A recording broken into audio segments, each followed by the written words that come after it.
दोस्तों आचरण प्रमाण पत्र बनाने का जो प्रक्रिया है ये बहुत ही आसान है। बिल्कुल स्टेप बाय स्टेप आप घर बैठे जो है ऑनलाइन आवेदन करके और अपना आचरण प्रमाण पत्र जनरेट करवा पाएंगे। किस प्रकार से आपको आचरण प्रमाण पत्र के लिए ऑनलाइन आवेदन करनी है बिल्कुल स्टेप बाय स्टेप देखेंगे। तो चलिए शुरू करते हैं। तो फाइनली आपको कोई भी एक ब्राउज़र को ओपन करना है और यहाँ पे आपको सर्च कर लेना है आरटीपीएस का जो ऑफिशियल वेबसाइट है सर्विस ऑनलाइन का। और सर्च करने के बाद दोस्तों आप नॉर्मली आरटीपीएस के ऑफिशियल वेबसाइट पे आ जाएंगे।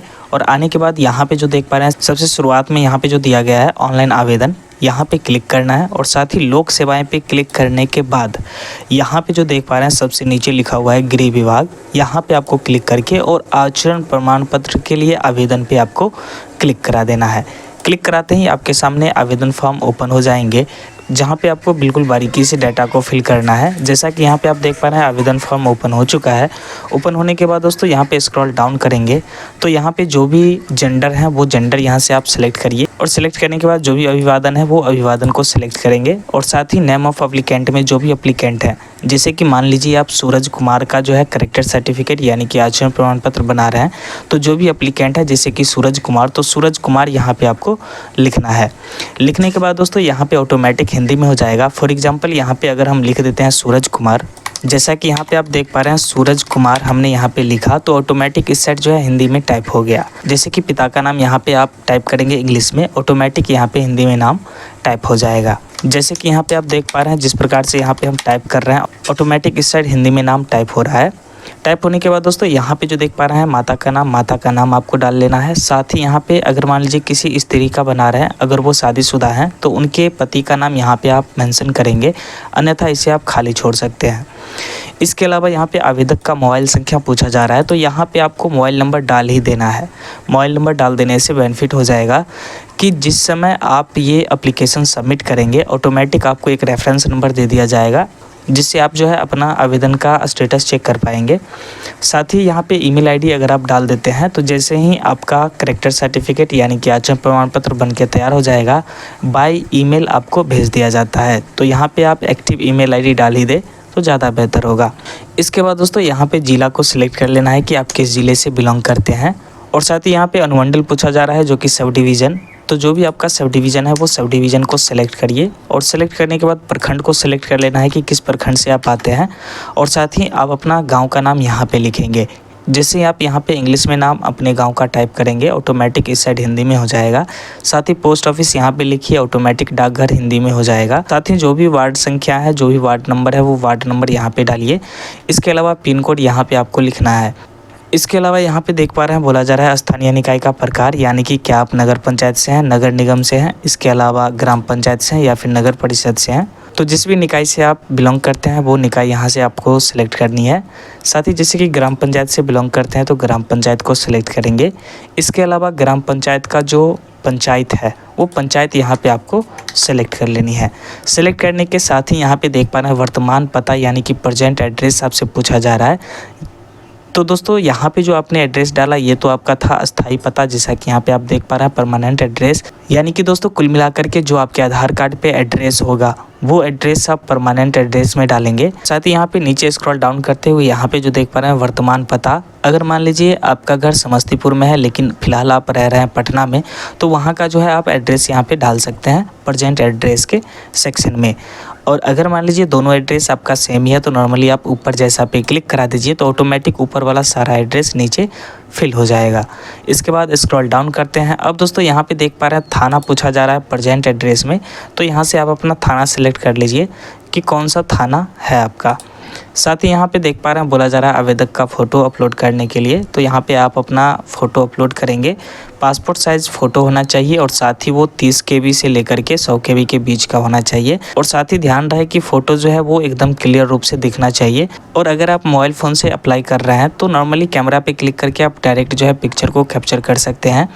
सेल्फी भी यहाँ पे आप लगा सकते हैं, कोई दिक्कत नहीं है। साथ ही इसके बाद पेशा प्रोफेशन में क्लिक करा करके यहाँ पे जो भी प्रोफेशन है आपका वो प्रोफेशन यहाँ से आप अपना सिलेक्ट करिए। इसके अलावा दोस्तों जो मेन चीज़ आता है करेक्टर सर्टिफिकेट का, आवेदन का उद्देश्य क्या है, पर्पस ऑफ एप्लीकेशन, यानी कि किस पर्पस से आप जो है करेक्टर सर्टिफिकेट बनाना चाह रहे हैं, तो वो पर्पस यहाँ से आपको सिलेक्ट करना होता है। जैसे कि फॉर एग्जांपल पासपोर्ट बना रहे हैं तो पासपोर्ट हेतु आवेदन पे क्लिक कराएंगे। इसके अलावा आर्म्स लाइसेंस यहाँ पे दी गई है, यानी कि कुल मिलाकर के सारे ऑप्शन यहाँ पे दिए गए हैं। या फिर जैसे कि मान लीजिए कोई लाइसेंस लेना है पेट्रोल पंप या फिर गैस एजेंसी का, तो नॉर्मली आप इसको सिलेक्ट कर सकते हैं। इसके अलावा दोस्तों अगर मान लीजिए कोई कॉन्ट्रैक्ट बेसिस काम है तो नॉर्मली आप इसको सिलेक्ट कर लें। इसके अलावा बैंक या फिर कोई सरकारी काम में आप जो है ऋण लेते हैं तो नॉर्मली आप इस चीज़ को सिलेक्ट करेंगे। और भी साथ ही जैसे कि मान लीजिए सरकारी सेवा में अगर आप जो है नौकरी पाना चाहते हैं तो इस समय आप जो है इस ऑप्शन को सिलेक्ट करेंगे। और अगर मान लीजिए इनमें से कोई भी ऐसा ऑप्शन नहीं है जो कि आपको चाहिए है तो नॉर्मली अन्य कोई कार्य पे क्लिक करा देंगे और नीचे स्पेसिफाई कर देंगे कि आप किस पर्पज़ से बनाना चाहते हैं। जैसे कि फॉर एग्जांपल मान लीजिए हम प्राइवेट कंपनियों में काम करना चाहते हैं तो यहाँ पे हम लिख देंगे प्राइवेट कंपनी,